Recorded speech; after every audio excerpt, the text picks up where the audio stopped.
ഉപേക്ഷിച്ചതൊക്കെ ഈ ഇരുട്ട ഭൂമിയെ മഹാപത്രത്തിൽ കടക്കാനുള്ള വ്യക്തിയ. ഉപേക്ഷിച്ചവരെല്ലാം അവൻ മഹാപത്രത്തിന്റെ കഷ്ടം സഹിക്കാനുള്ള വ്യക്തിയ. ഉപദ്രവിച്ചവരെല്ലാം 666 മുദ്ര ധരിക്കാനുള്ള. ഭക്ഷണം കിട്ടത്തില്ല, പിന്നെ അവന്റെ അടിമയില്ല. ആഹാരം വേണമെങ്കിൽ നീ മുദ്ര വയ്ക്കണം. കാരണം സത്യം അറിയാവുന്നവർ ഇതിനകത്ത് ഭയങ്കരമായി കഷ്ടപ്പെടും. കാരണം വചനം അറിയാവുന്നവർ വചനത്തിൽ എന്താണ് യഥാർത്ഥ സത്യം അപ്പോഴൊരു പശ്ചാത്താപം വരും. സമയം കഴിഞ്ഞു പോയി, സമയം അപ്പോൾ അവർ മുദ്ര വയ്ക്കും. കാരണം പിന്നെ ഈ മുദ്രയൊക്കെ വെച്ചാൽ ഈ മൃഗത്തിന്റെ മുദ്ര വെച്ചാലേ ആഹാരം വെള്ളമൊക്കെ കൊടുക്കത്തുള്ളൂ. സത്യം അറിയുന്നവർ ഭയങ്കര വേദനയായിരുന്നു. പിന്നെ ഈ സ്വസ്ഥത പോലും ഈ ഭൂമിയിൽ നമ്മൾ അനുഭവിക്കുന്ന സ്വസ്ഥത പോലും അവർക്ക് കിട്ടത്തില്ല. അതുകൊണ്ടാണ് ഞാൻ പറഞ്ഞത്, അങ്ങനെയുള്ളവർ മാനസാന്തരപ്പെട്ട് സ്നാനപ്പെട്ടു കൊള്ളണം. എപ്പോൾ വരുമെന്ന് നമുക്ക് നിങ്ങൾക്ക് ആർക്കും പറയാൻ പറ്റത്തില്ല. അവൻ കള്ളനെ പോലെ വരും. ലോകം വലുതായിക്കൊണ്ടിരിക്കുകയാ, മറക്കരുത്. അതുപോലെ ദൈവവചനവും എത്തിക്കൊണ്ടിരിക്കുക. ലോകം വലുതാകുന്നുവെങ്കിൽ വികസനങ്ങൾ സംഭവിക്കുന്നുവെങ്കിൽ അവസാനം വേഗത്തിൽ വന്നുകൊണ്ടിരിക്കുന്ന ലക്ഷണമാണ്. ഞാൻ നേരത്തെ പറഞ്ഞു, ഇന്റർനെറ്റ് ലോകം ഇന്ന് മനുഷ്യന് പിടിച്ച് എടുക്കാൻ പറ്റുന്നില്ല. ആ വിധത്തിൽ ഓടി വളർന്നുകൊണ്ടിരിക്കുക. ഇന്ന് കയ്യിലുള്ള മൊബൈലിലൂടെ മനുഷ്യൻ ഓരോടുത്ത് ഇരുന്നാൽ മതി, അവന്റെ ഉള്ള കയ്യിൽ സകലം നടക്കുന്നു. വിദ്യാഭ്യാസം പണ്ടത്തെ വിദ്യാഭ്യാസമൊന്നുമല്ല ഇന്ന് ഈ ലോകത്തിന് കിട്ടാൻ പോകുന്നത്. വിദ്യാഭ്യാസം വർദ്ധിക്കും. ഇനി വിദ്യാഭ്യാസം ഇല്ലാത്തതൊന്നും കാണത്തില്ല. തലമുറകൾ പിന്നെ ഹൈടെക്കായി മാറും. പണ്ട് കൽക്കരിക്ക ട്രെയിൻ, ഇന്ന് എന്തിനാണ് അങ്ങോട്ട് AC ബസ്സുമല്ല, അതിന്റെ അപ്പുറം കയറി ഇരുന്നാണ് പോണെന്നുണ്ട. എന്തൊരു കാറ്റ് കയറത്തില്ല. ഇത് ലോകം വളർന്നിരിക്കുകയാണ്. പാറകൾ തുറന്ന് വലിയ മാർഗങ്ങൾ, റോഡ്, വിമാനങ്ങൾ വാർന്നുകൊണ്ടിരിക്കുകയാണ്. ആ പാറകൾ മനുഷ്യന് ഒരു ദിവസത്തിൽ ചോദ്യചിഹ്നമായി മാറും. ആ പാറകൾ തന്നെ എന്റെ മേൽ വീഴട്ടെ എന്ന് അവർ പറയും. ഹല്ലേലൂയ.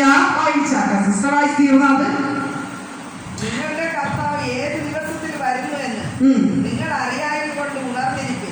മതി. അപ്പോ നമ്മുടെ കർത്താവ് ഏത് ദിവസത്തിൽ വരുന്നുവെന്ന് നമുക്ക് അറിഞ്ഞുകൂടാ. അതുകൊണ്ട് നിങ്ങൾ എല്ലാവരും ഉണർന്നിരിക്കണം. നിങ്ങളുടെ ഭവനത്തിൽ ആരെങ്കിലും സ്നാനപ്പെട്ട് സത്യം അറിഞ്ഞിട്ടും സ്നാനപ്പെടാതെയോ ദൈവത്തിന്റെ ശരീരമോ മാംസവും ഭക്ഷിക്കാതെയോ നിങ്ങളുടെ ബന്ധുക്കളോ ചാർച്ചക്കാരോ ആരെങ്കിലും ഉണ്ടെങ്കിൽ സത്യം അറിയാം. പക്ഷേ വേഗത്തിൽ നിങ്ങൾ അവരെ ഒരുക്കിക്കൊള്ളുക. കാരണം ഇത് ആർക്കും പിടിച്ചു നിർത്താൻ പറ്റത്തില്ല. യേശുവേ എന്നെ കൂടെ കൊണ്ടുപോകണമേ എന്ന് പറയാൻ അവനെ കഴിയത്തില്ല. അന്നാളിൽ ഉറങ്ങുന്നവർ എഴുന്നേൽക്കും. അന്നാളിൽ സ്വസ്ഥമായി കല്ലറകൾ ഉറങ്ങുന്നവർ വിശുദ്ധ മന്ദിരത്തിൽ ഉറങ്ങുന്നവരെല്ലാം ഈ കാഹളം കേൾക്കുമ്പോൾ എഴുന്നേൽക്കും. ജോലി ചെയ്യുന്നവർ അവിടെ നിന്ന് ഒരുങ്ങി അവൻ പുറത്തു വരും. ഒരുപക്ഷെ അവൻ മറ്റു ജോലിക്കായി എന്ത് ജോലിക്കായി പോട്ടെ ഉറങ്ങിക്കിടക്കുമ്പോഴായിരിക്കും അവർ അത്യാകാശ സമയത്ത് പിന്നെ അവർ നേരം വെളുക്കുമ്പോൾ സമയം കഴിയുമ്പോൾ ഉണരുമ്പോൾ ഇവരെ കാണത്തില്ല. ഹല്ലേലൂയ. ശക്തിയോടെ മടിച്ച് ഹല്ലേലൂയ. വെളിപ്പാട് പുസ്തകത്തിലേക്ക് ആമേൻ ആമേൻ ആമേൻ ആമേൻ ആമേൻ. ഹല്ലേലൂയ ഹല്ലേലൂയ ഹല്ലേലൂയ. അശുദ്ധ ശക്തികൾ ദൈവവചനത്തിന് ആത്മീകരെ നശിപ്പിക്കുന്ന രീതിയിൽ ആത്മീകരെ ദൈവവചനത്തിന് വിരുദ്ധമായി ആത്മീകരെ വിശ്വാസം ലഭിക്കുന്ന രീതിയിൽ സ്നാനപ്പെടാതെ മറ്റുള്ളവരെ തള്ളിക്കൊണ്ടു പോകുന്ന സകല പ്രതികൂലങ്ങളെയും യേശുവിന്റെ നാമത്തിൽ മുറിഞ്ഞു പോകട്ടെ. സ്നാനപ്പെടാനുള്ളവർ വേഗത്തിൽ സ്നാനപ്പെടട്ടെ. അറിഞ്ഞവർ വേഗത്തിൽ രക്ഷ പ്രാപിക്കട്ടെ. നമ്മുടെ മുമ്പിലുള്ള അടയാളമാണ് നമ്മുടെ മുമ്പിൽ കാണുന്ന ഈ ലോകം. നമ്മുടെ അടയാളം ഈ ലോകം. ഈ ലോകത്ത് നോക്കിയാൽ വളർച്ച നോക്കിയാൽ ഉയർച്ച നോക്കിയാൽ അതിന്റെ സിംബൽ വന്നു കഴിഞ്ഞു. ഹല്ലേലൂയ. അപ്പോ ആറാം മുദ്ര മനസ്സിലായി. അപ്പൊ ആറാം മുദ്ര പൊട്ടിച്ചപ്പോ വലിയൊരു ഭൂകമ്പം ഉണ്ടായി. സൂര്യൻ കരിപ്പട പോലെ കറുത്തു, ചന്ദ്രൻ മുഴുവൻ രക്തതുല്യമായി തീർന്നു. അത്യവർഷം പെരുങ്കാറ്റ് കൊണ്ട് കുലുങ്ങിയിട്ട് കായ് ഉതിർക്കും പോലെ ആകാശത്തിലെ നക്ഷത്രങ്ങൾ ഭൂമിയിൽ വീണു. പുസ്തകം ചുരുട്ടും പോലെ ആകാശം മാറിപ്പോയി. എല്ലാ മലയും ദ്വീപും സ്വസ്ഥാനത്ത് നിന്ന് ഇളകിപ്പോയി. അപ്പോ ആകാശം മാറിപ്പോയി, എല്ലാ മലയും ദ്വീപും സ്വസ്ഥാനത്ത് നിന്ന് ഇളകിപ്പോയി. സ്വയം സ്ഥാനത്ത് നിന്ന് മലകള്, നദികള്, കടലുകൾ എല്ലാം ഈ സ്ഥാനത്ത് നിന്ന് അത് ഇളകി മാറും. അത് എവിടെയാണോ സ്ഥായിയായി ഇരുന്നത് ആ സ്ഥലം വിട്ട് അത് അന്നാളിൽ അത് മാറിപ്പോകും, ഇളകിപ്പോയി. ഭൂമിയിലെ രാജാക്കന്മാരും മഹത്തുക്കളും, അന്ന് ഭൂമിയിലെ ഉന്നതനെന്ന് പറയുന്നവർ, എത്ര രാജാക്കന്മാരെന്ന്, എത്ര സമ്പന്നെന്ന് പറയുന്ന മഹത്തുക്കളും, സഹസ്രാധിപന്മാരും, ബലവാന്മാരും, രാഷ്ട്രീയക്കാരും, മദ്യപാനക്കാരും, സകല പേരും അതിനകത്തുണ്ട്. ബലവാന്മാരും സകലദാസനും സുമന്ത്രനും ഗുഹാകളിലും മലപ്പാറകളിലും ഒളിച്ചുകൊണ്ട് മലകളോടും പാറകളോടും ഞങ്ങളുടെ മേൽ വീഴുവിൻ. ഇവർക്ക് പിന്നെ ഒളിക്കാൻ ഒളിസ്ഥാനില്ല. പ്രാർത്ഥനക്കാരെ അന്വേഷിച്ച പ്രാർത്ഥന, യഥാർത്ഥ സത്യ പ്രാർത്ഥനക്കാരെ കിട്ടത്തില്ല. കാരണം ഇവര് രണ്ടുപേരും ഇരിക്കുമ്പോൾ ഒരാളെ സത്യപ്രാർത്ഥനക്കാരാണെങ്കിൽ അവൻ അങ്ങ് പോകും. യഥാർത്ഥ അഭിഷിക്തന്മാരെ അന്ന് കിട്ടത്തില്ല. ഇന്ന് ഓടി ഒരു അസ്വസ്ഥ വരുമ്പോൾ, അല്ലെങ്കിൽ നമ്മൾ ഇന്ന് അല്ലെങ്കിൽ മറ്റൊരു ദേവദാസനെ അല്ലെങ്കിൽ രണ്ടൊരു ദേവദാസനെ അങ്ങോട്ട് വിളിച്ചു പറയും. നമുക്കറിയാം, നമ്മൾ പ്രാർത്ഥിക്കുമ്പോൾ ഒരാശ്വാസം കിട്ടും, മറുപടി കിട്ടും. ഇന്ന് 2 അല്ല 5 അല്ല 10 ദേവദാസന്മാരെ അന്വേഷിച്ചാലും ഇന്ന് കിട്ടും, നാളെ അത് കിട്ടത്തില്ല. എന്നാലും അത് കിട്ടത്തില്ല. ഇവർ എന്ത് ചെയ്യും? ഈ ഇവിടെ കിടക്കുന്ന മനുഷ്യർ, നിങ്ങൾ നേരത്തെ പഠിച്ചത് മറന്നു പോകരുത്. അപ്പോ ഇവരെല്ലാം എന്ത് ചെയ്യും? എത്ര ധനമാണെന്ന് പറഞ്ഞാൽ എനിക്ക് എത്ര നല്ല വസ്ത്രമുണ്ട്, നല്ല ഭക്ഷണമുണ്ട്, നല്ല ആഹാരമുണ്ട്, നല്ല സമ്പത്തുണ്ട്, ആ ദേശത്തിനെ നയിക്കുവാനുള്ള എല്ലാ അധികാരബലവും എനിക്കുണ്ട് എന്ന് പറഞ്ഞാലും അവരെല്ലാവരും ഓടി ഗുഹകളിൽ ഒളിക്കാൻ തുടങ്ങും. കാരണം അവിടുത്തെ കഷ്ടം സഹിക്കാൻ വയ്യാതെ. ആ കഷ്ടം എന്താണ്, ഈ ഭൂമിയിൽ എന്തൊക്കെയാണ് പിശാച് കയറി വരുന്നത് എന്നും ഒക്കെ നമുക്ക് പഠിക്കാം. ഏതൊക്കെ ശക്തികൾ വരുന്നൊക്കെ നമുക്ക് പഠിക്കാം. അപ്പോൾ പാറകളിലും ഒളിച്ചുകൊണ്ട് മലകളോടും പാറകളോടും ഞങ്ങളുടെ മേൽ വീഴുവിൻ. അപ്പോ അവർ പറയാണ്, എനിക്കിനി മരിച്ചാൽ മതി. അന്ന് മരണം അവർ അന്വേഷിക്കും. ശ്രദ്ധയോടെ ഉറക്കം പറഞ്ഞ മുഖം കഴിഞ്ഞിട്ടൊന്ന് ഇത് ശ്രദ്ധിച്ച് കേൾക്കണം കേട്ടോ. അപ്പൊ എന്താണ് ഞങ്ങളുടെ മേൽ. അപ്പൊ മരണം അവർ എന്ത് ചെയ്യും? ചോദിക്കും. പക്ഷേ മരിക്കാൻ പറ്റത്തില്ല, മരണം മാറിപ്പോകും. കാരണം ഇതിലുള്ള സകല കഷ്ടതയും പിന്നെ ആ വ്യക്തി സഹിച്ചേ പറ്റത്തുള്ളൂ. ഇതിനകത്തുനിന്ന് കയറി വരുന്ന ഓരോ പിശാചിന്റെ പ്രയത്നവും, അവൻ കൊടുക്കുന്ന പീഡനവും, അവൻ നയിക്കുന്ന വേദനയും, അവൻ കൊടുക്കുന്ന ഉപദ്രവത്തിന്റെ ഫലവും, പിന്നെ ഇതിനകത്ത് ഈ മഹാ ഉപദ്രവത്തിനകത്ത് ഇവർ യാതന അനുഭവിച്ചേ പറ്റത്തുള്ളൂ. വിഷം കുടിക്കാന്ന് വിചാരിച്ചാൽ അന്ന് വിഷം കുടിച്ചാലും അവർ മരിക്കത്തില്ല. പാറയും മുമ്പ് തലയടിക്കാന്ന് വിചാരിച്ചാൽ ഇല്ല, പറ്റത്തില്ല. ഈ യാതന സഹിച്ചേ പറ്റത്തുള്ളൂ. ഈ മരണം അന്ന് മരിക്കൂലേ എന്നല്ല, ഒരുപാട് പേരെ അവർ കൊല്ലും. ഈ ശക്തികൾ കൊല്ലും. പക്ഷെ എപ്പോഴും അറിയുമ്പോൾ കൊല്ലും. പക്ഷേ ഈ ദണ്ഡനം അത്രയും കൊടുത്തതിന് ശേഷം നിങ്ങൾക്കറിയാതെ വായിക്കുമ്പോൾ 6 മാസം 5 മാസം ഉപദ്രവിക്കാനുള്ള ജനത്തിനെ ഉപദ്രവിക്കാനുള്ള ശക്തിയാണ് ഓരോ പിശാചിനും കയറി വരുന്നത്. കൊല്ലുവാനല്ല, എന്നാൽ മനുഷ്യനെ കൊല്ലുവാനല്ല പിശാച് കയറി വരുന്നത്. ഇവർക്ക് 5 മാസം ദണ്ഡനം കൊടുക്കാനുള്ള ശക്തി കയറി വരുന്നു. 6 മാസം ദണ്ഡനം കൊടുക്കാനുള്ള ശക്തി കയറി വരുന്നു. അപ്പോഴും ഈ ജനം, പിശാച് ഈ ജനത്തെ കൊണ്ട് യേശുവിനെയും നിത്യതയിൽ പോയവരെയും പുറത്തുകൊണ്ടേയിരിക്കും. അത് അന്നും ഇങ്ങനെയാണ്, ഇന്നും ഇങ്ങനെയാണ്. അതുകൊണ്ട് നിങ്ങൾ ആരും ഓടിപ്പോകേണ്ട, നിരാശപ്പെടേണ്ട. ഹല്ലേലൂയ. ശക്തിയോടെ. അപ്പോൾ മരണമില്ല, മരണം മാറിപ്പോകും. ഈ മലയുടെ മുമ്പിൽ വന്ന് വീഴട്ടെ, ഈ പാറയുടെ മേൽ വന്ന് വീഴട്ടെ, ഞാൻ മരിച്ചു വന്നിട്ടെ, മരിക്കത്തില്ല. വരുന്ന പിശാചിനെ ദണ്ഡിപ്പിച്ചുകൊണ്ടേയിരിക്കും. ആഹാരം കിട്ടത്തില്ല, ഭക്ഷണം കിട്ടത്തില്ല, വസ്ത്രം കിട്ടത്തില്ല. മക്കളെ നമ്മുടെ മുമ്പിൽ അവർ കൊല്ലുവാൻ ശ്രമിക്കും. മക്കൾ നമ്മുടെ മുമ്പിൽ അങ്ങനെ മരണം, വെള്ളത്തിന് വേണ്ടി, ആഹാരത്തിന് വേണ്ടി കരയുന്നത് ആ മനുഷ്യന്റെ കണ്ണുകൊണ്ട് കാണും. ഹല്ലേലൂയ. ശക്തിയോടെ നടത്തി വേഗത്തിൽ.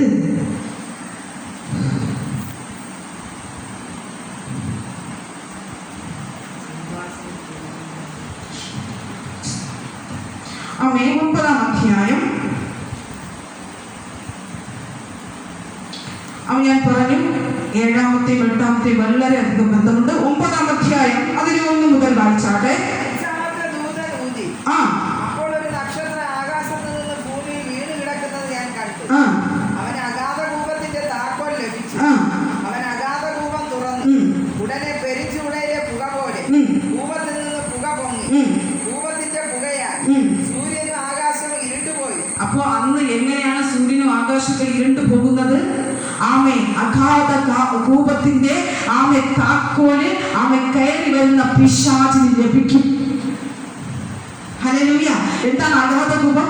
പിശാച് കിടക്കുന്ന പിശാചിന്റെ സൈന്യത്തിന്റെ അറയാണ്, അല്ലെങ്കിൽ സാത്താനെ ബന്ധിക്കുന്നത് സാത്താന്റെ നരകം. Hallelujah, hallelujah. ഈ ശക്തികൾ അവിടെ നിന്ന് പൊങ്ങുകയും ആമേ ഈ ഇരുട്ട് ഇതിന്റെ ഭൂമിയിൽ നിന്ന് മാറിപ്പോകും. ഹല്ലേലൂയ. വായിച്ചാട്ടെ. പുകയിൽ നിന്ന് വെട്ടുകിളി ഭൂമിയിൽ പുറപ്പെട്ടു. അതിന് ഭൂമിയിലെ തേളിന് ശക്തി ലഭിച്ചു. നെറ്റിയിൽ ദൈവത്തിന്റെ മുദ്രയില്ലാത്ത മനുഷ്യർക്കല്ലാതെ ഭൂമിയിലെ പുല്ലിനും പച്ചയായതൊന്നിനും യാതൊരു വൃക്ഷത്തിന് കേടുവരുത്തരുതെന്ന് അതിന് കൽപ്പനയുണ്ടായി. അവരെ കൊല്ലുവാനല്ല, 5 മാസം ദണ്ഡിപ്പിക്കാനത്രേ അതിന് അധികാരം ലഭിച്ചത്. മനസ്സിലായോ? ആ മനുഷ്യനെ കൊല്ലുവാനല്ല, അതിനെ ദണ്ഡിപ്പാൻ. തേളിന്റെ നമ്മൾ തേൾ കടിച്ച് നമ്മളെ തല വരെ ഉച്ചം തല വരെ ആ വേദന വരും. പക്ഷെ അതിനേക്കാൾ ഇരട്ടിയായിരിക്കും. വായിച്ചാട്ടെ. അവരുടെ വേദന തേൾ മനുഷ്യനെ കുത്തുമ്പോഴുള്ള വേദന പോലെ തന്നെ. ആ കാലത്ത് മനുഷ്യർ മരണം അന്വേഷിക്കും. ആ കാലത്ത് മനുഷ്യൻ മരണം അന്വേഷിക്കും. കാണുകയില്ലതാനും മരിപ്പാൻ കൊതിക്കും. മരണം അവരെ വിട്ട് ഓടിപ്പോകും. മരണം അവരെ വിട്ട് ഓടിപ്പോകും. വെട്ടുകിളിയുടെ രൂപ യുദ്ധത്തിന് സമയിച്ച കുതിരയ്ക്ക് സമം. ആമേ. മതിയേ സിസ്റ്റർ, ആമേ മതി. അപ്പോൾ അത് നിങ്ങൾ സമാധാനത്തിന് അതിന്റെ രൂപമൊക്കെയാണ് ആമേ അവിടെ കൊടുത്തിരിക്കുന്നത്. ആമേ അതിന്റെ രൂപത്തിലൊക്കെ ഇവിടെ പക്ഷികളൊക്കെ പറക്കും. ഞാൻ നേരത്തെ കഴിഞ്ഞ ആഴ്ചയൊക്കെ പറഞ്ഞു അല്ലേ. അപ്പോൾ അതിന്റെ സാദൃശ്യങ്ങൾ, രൂപങ്ങൾ, അതിന്റെ വ്യാപാരങ്ങളൊക്കെ ഇല്ല എന്നല്ല, ഉണ്ട്. ആമേ. അപ്പോൾ അന്ന് മരണം അന്വേഷിക്കും, മരണം കിട്ടത്തില്ല. പക്ഷേ 9 വായിക്കുമ്പോൾ അവിടെ മുദ്രയിടപ്പെട്ടവർ അതിനകത്തുണ്ട്. വായിച്ചോ വാക്യം. ഇരുമ്പ് കവചം പോലെ കവചമുണ്ട്. 9-ാം അധ്യായം 4 വായിച്ചാട്ടെ. നെറ്റിയിൽ ദൈവത്തിന്റെ മുദ്രയില്ലാത്ത മനുഷ്യർക്കല്ലാതെ ഭൂമിയിലെ പുല്ലിനും പച്ചയായതൊന്നിനും യാതൊരു വൃക്ഷത്തിനും കേടുവരുത്തരുതെന്ന് അതിന് കൽപ്പന ഉണ്ടായി. അതെന്തുകൊണ്ടായിരിക്കും അല്ലേ അങ്ങനെ പറഞ്ഞു? ഇങ്ങോട്ട് നോക്കിയേ. അതെന്തുകൊണ്ടായിരിക്കും അങ്ങനെ പറഞ്ഞത്? ദൈവം മധ്യാകാശത്തിൽ വന്നു, പിന്നീട് വാങ്ങുമ്പോൾ പിന്നെ മനുഷ്യർക്ക് കഷ്ടതയെന്ന് പറയുന്നു. പക്ഷേ അതിലും ഒരു ഭയങ്കരമായ രഹസ്യം ആ കഷ്ടത്തിന് കടപ്പുണ്ട്. അതിന് മുദ്രയിടപ്പെട്ടവർ ഉണ്ട്. അത് എപ്പോൾ, അത് എങ്ങനെ നമുക്ക് പഠിക്കാം. അപ്പോ തിരിച്ചു വരാം. ആമേ. പാറകളോടും ഞങ്ങളുടെ മേൽ വീഴുവിൻ, സിംഹാസനത്തിൽ ഇരിക്കുന്നവന്റെ മുഖം കാണാതെ വണ്ണവും കുഞ്ഞാലിന്റെ കോപം തട്ടാതെ വണ്ണം ഞങ്ങളെ മറപ്പിൻ. അവരുടെ മഹാകോപ ദിവസം വന്നു, ആർക്ക് നിൽപ്പാൻ കഴിയും എന്ന് പറഞ്ഞു. അപ്പോ ആ കുഞ്ഞാടിന്റെ കോപം നേരത്തെ പറഞ്ഞതുപോലെ ഒരു സൈഡിൽ അപ്പോഴും യേശുവിനെ പ്രവൃത്തിക്കുന്നവരും യേശുവിനെ കുറ്റം പറയുന്നവരും ഉണ്ട്. ഹല്ലേലൂയ. അതിൽ അപ്പോഴും യേശുവിനെ സ്നേഹിക്കുന്ന കുറച്ച് ജനമുണ്ട്. സത്യം അറിഞ്ഞവർ അതിനകത്തുണ്ട്. അവർ അനുഭവിക്കുന്ന വേദന വല്ലാത്ത വേദനയാകുന്നു. അപ്പോഴും ദൈവത്തിന് വേണ്ടി ദൈവം തെരഞ്ഞെടുക്കപ്പെട്ട കുറച്ചു പേരും കൂടി അതിനകത്തുണ്ട്. ഗോത്രക്കാർ, 12 ഗോത്രക്കാർ. ഹല്ലേലൂയ. അവർക്ക് ദൈവം പ്രത്യേകമായി പരിഗണന അതിനകത്ത് വെച്ചിട്ടുണ്ട് എന്ന് ഞാൻ മനസ്സിലാക്കുന്നു. അവരെ യേശുവിന് അതിനകത്ത് ആവശ്യമെന്ന് ഞാൻ മനസ്സിലാക്കുന്നു. ഹല്ലേലൂയ. വായിച്ചാട്ടെ. അപ്പൊ ദൈവത്തിന്റെ കോപം ഞങ്ങളുമായി തട്ടരുത് എന്ന് അവർ മനസ്സിലാക്കുന്നു. എങ്ങനെയുള്ളവർ? സത്യം അറിയാനുള്ളവർ. അവന്റെ ന്യായവിധിയുടെ മുമ്പേ അപ്പൊ ആ കോപം, ആ ന്യായം ഇനി അടുത്ത രക്ഷ എപ്പോഴാണ്?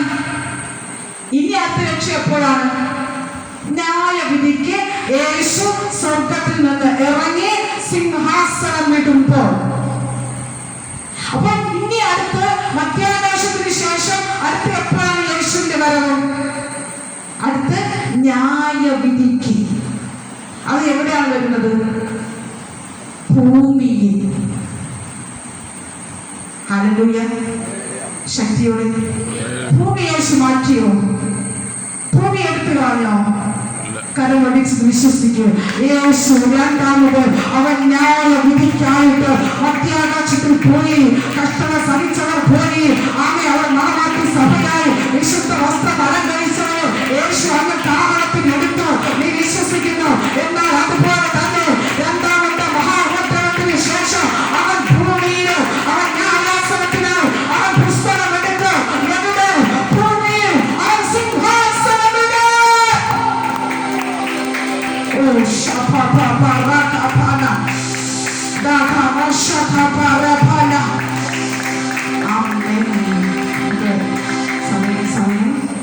അപ്പോൾ അവൻ ഭൂമിയിൽ ന്യായവിധിക്ക് അവൻ സിംഹാസനം വിടും. ആ ന്യായവിധിയിലും തിരഞ്ഞെടുക്കുന്നവർ ഉണ്ട്. നമുക്കത് പഠിക്കാം. അല്ലപ്പോ ന്യായവിധിയിലും മടങ്ങി വരുന്നവർ ഉണ്ട് എന്ന് ഞാൻ വിശ്വസിക്കുന്നു. അത് റയറാണ്, വളരെ കഷ്ടമാണ്. അത്ര ഇപ്പൊ പിടിച്ചിരിക്കാൻ പറ്റുന്നില്ല. ഈ മഹാകഷ്ടത്തിൽ എത്ര പേർ നിൽക്കുമെന്ന് അറിയത്തില്ല. അതായത് അവർ പറയുന്നൊന്നും കേൾക്കാതെ, അവരെ അടിമയിൽ പോകാതെ, അവരൊരു വിഗ്രഹം നാട്ടും. പിശാച്, വെള്ളത്തിൽ നിന്ന് ഇറങ്ങി വരുന്ന പിശാച്, സമുദ്രത്തിൽ നിന്ന് ഇറങ്ങി വരുന്ന പിശാച് അവന്റെ വാൽ കൊണ്ട് തന്നെ അവന്റെയും ആകാശത്തിലെ എല്ലാം വലിച്ചിടും. പിന്നെ ഒന്നും കാണത്തില്ല. ഹല്ലേലൂയ. അവൻ വിഗ്രഹം ഉണ്ടാക്കും, മനുഷ്യരെ കയ്യിലെടുക്കും. അപ്പോഴും ഈ യേശുവിനെ വിശ്വസിക്കാത്തവർ അവരെന്ത് ചെയ്യും? ഈ ജനത്തിനെ അവർ പറഞ്ഞു അവരെന്ത് ചെയ്യും? കയ്യിലെടുക്കും, വിഗ്രഹം നാട്ടും. വിഗ്രഹത്തെ കുമ്പിടാത്തവർ, ചിപ്പ് ധരിക്കാത്തവർ നിന്നെ കൊല്ലും. നിനക്ക് ആഹാരം തരത്തില്ല. നിന്റെ മക്കളെ നീ ഈ ചിപ്പ് ധരിച്ചില്ലെങ്കിൽ നിന്റെ മക്കളെ നിന്റെ മുന്നോട്ട് കൊല്ലും എന്നൊക്കെ പറയുമ്പോൾ പിടിച്ചു നിൽക്കുന്നവർ, അതായത് ഇവിടെ ഉപേക്ഷിച്ചത്, ഒന്നാമത്തെ ഉപേക്ഷിച്ചത്, രണ്ടാമത്തതിൽ നീ സ്വീകരിക്കുന്നവർ എത്ര പേര്? എത്ര പേര്? എത്ര പേര് കാണുമോ? പിടിച്ചു നിൽക്കുമോ? അത്രയും കാരണം. അപ്പോൾ അവർ ചിന്തിക്കും, അന്ന് ഞാൻ ആ വിശ്വാസത്തിൽ നിന്നാ മതിയായിരുന്നു. പക്ഷെ അതിൻ്റെ ഇരട്ടിയാവും കഷ്ടം, ഇരട്ടിയാവും കഷ്ടം. അപ്പോൾ അവർ സത്യം മനസ്സിലാക്കിയിട്ടാണ് അവരെന്ത് ചെയ്യും? ചെറിയ ചിപ്പ് ധരിക്കത്തില്ല, എൻ്റെ മക്കളെ കൊന്നാലും എനിക്ക് കുഴപ്പമില്ല എന്നൊക്കെ പറയുന്നവർ കാണുമായിരിക്കും. ആമേൻ. ഹല്ലേലൂയ. അതിനുശേഷം ഭൂമിയെയും കടന്നു എനിക്ക് ഈ ഒരു ഒറ്റൊരു പോർഷൻ തീർക്കട്ടെ. ആമേൻ. ഹല്ലേലൂയ. ശക്തിയോടെ, ഹല്ലേലൂയ, ശക്തിയോടെ. അപ്പോ മുഖം കാണണം, കുഞ്ഞാലിന്റെ കോപം തട്ടാനുള്ള ഞങ്ങളെ മറപ്പിൻ. അവരുടെ മഹാകോപ ദിവസം വന്നു, ആർക്ക് നിൽക്കാൻ കഴിയും എന്ന് പറഞ്ഞു. ഇത് ഞാൻ നിർത്തുന്നു. ആമേൻ. അടുത്ത് നമുക്ക് തീരത്തില്ല, ഞാൻ എങ്ങനെ ശ്രമിച്ചാലും തീരത്തില്ല. ഒറ്റ ദിവസം കൂടി പ്രസംഗിച്ച് നിർത്താൻ, ഈ മുദ്രയെ നിർത്താൻ ഞാൻ ആഗ്രഹിക്കുന്നു. അപ്പോ അന്ന് ആ മഹാകോപ ദിവസത്തിൽ ഞങ്ങളുടെ വീട് സിംഹാസനത്തിൽ ഇരിക്കുന്നവന്റെ മുഖം കാണാതെ വണ്ണം, കുഞ്ഞാലിന്റെ കോപം തട്ടാതെ വണ്ണവും ഞങ്ങളെ മറപ്പി എന്നവർ നിലവിളിക്കും. ദൈവത്തിന്റെ കോപം യേശുവേ ഈ കഷ്ടത അനുഭവിക്കുമ്പോഴും, അതായത് ഈ മഹോപദ്രവ കാലഘട്ടത്തിൽ ഈ കഷ്ടത അനുഭവിക്കുമ്പോഴും യേശുവേ ഞങ്ങളെ പാപം മറയ്ക്കണമേ എന്ന് ഒരു കൂട്ടം പേർ വിളിക്കും. അന്ന് സ്നാനപ്പെട്ടവർ കാണത്തില്ലേ?